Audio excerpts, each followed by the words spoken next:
ہے۔ جو ان کے آگے ہے اور جو ان کے پیچھے ہے وہ اس سے واقف ہے، اور سب کاموں کا رجوع اللہ ہی کی طرف ہے۔ مومنو، رکوع کرتے اور سجدہ کرتے اور اپنے پروردگار کی عبادت کرتے رہو اور نیک کام کرو تاکہ فلاح پاؤ، اور اللہ کی راہ میں جہاد کرو جیسا جہاد کرنے کا حق ہے۔ اس نے تم کو منتخب کیا ہے اور تم پر دین کی کسی بات میں تنگی نہیں کی، اور تمہارے لیے تمہارے باپ ابراہیم کا دین پسند کیا۔ اسی اللہ نے پہلے یعنی پہلی کتابوں میں تمہارا نام مسلم رکھا تھا، اور اس کتاب میں بھی وہی نام رکھا ہے۔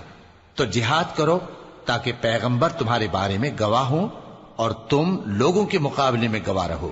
سو مسلمانوں، نماز قائم کرو اور زکوٰۃ دو اور اللہ کے دین کی رسی کو پکڑے رہو، وہی تمہارا دوست ہے۔